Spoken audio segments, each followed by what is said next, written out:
My husband used to say, my love was the cheapest thing in the world. For 3 years, every single day, I'd wake up early to make him breakfast, iron his shirt, and pick out his tie. I'd wait up for him every night, no matter how late, just to see him for a fleeting moment. But all I ever got in return was his cold shoulder and impatient glares. To him, I was just a piece of furniture in his luxurious villa.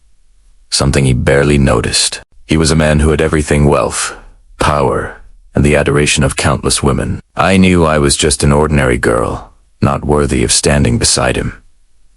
But I loved him. I really did. I thought my devotion would one day melt his icy heart. I was so naive.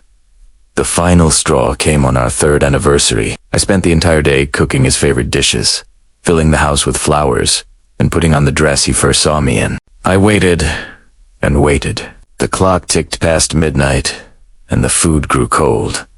He never came home. Instead, I saw a news alert on my phone. He was photographed at a glamorous party, a famous supermodel on his arm, her hand possessively on his chest. They looked like the perfect couple. And me, I was just a joke. That night, I cried my heart out. When the sun came up, I looked at my reflection in the mirror, pale face, tired eyes, and a heart shattered into a million pieces. Something inside me snapped.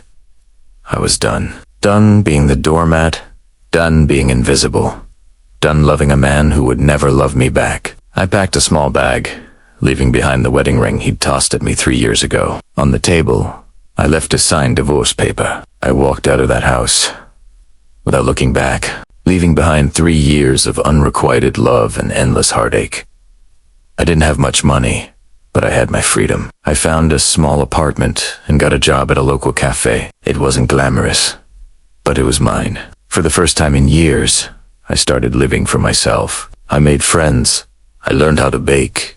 I started sketching again, a passion I'd abandoned for him. Slowly, the color returned to my cheeks, and the light returned to my eyes. My best friend, a fashion designer, saw the change in me. She told me, "You've been hiding your light for too long. It's time to show the world who you really are." She convinced me to be a model for her new collection, a line designed for strong, independent women. I was hesitant at first, but then I thought, why not?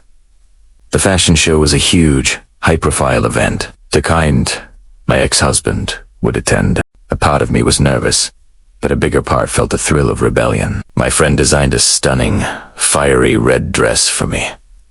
It was bold, elegant, and screamed confidence. As I stood backstage, my heart pounded in my chest.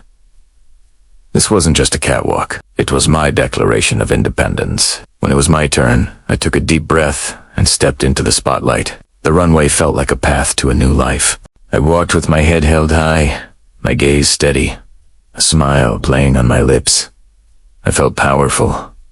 I felt beautiful. I felt free. From the front row, I saw him. He was sitting there, looking bored, until his eyes landed on me.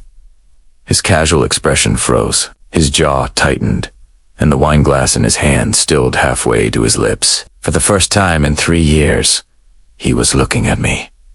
Really looking at me. Not with annoyance or indifference, but without a shock and something else I couldn't quite decipher. Was it regret? His eyes followed my every move as I walked down the runway.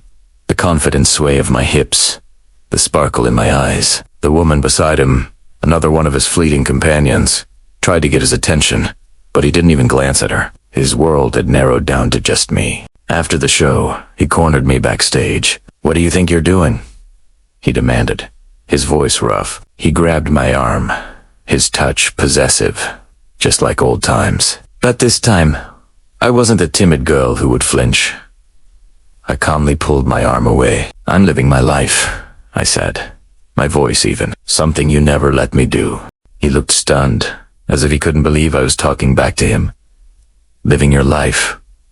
Parading yourself around like this?" The jealousy was dripping from his words, so thick I could almost taste it. It was pathetic. "You didn't care when I was your wife, so why do you care now?" I asked, raising an eyebrow. "You are still my wife," he roared, his eyes flashing with anger. I just laughed. A genuine, unrestrained laugh. Did you forget? I left you divorce papers.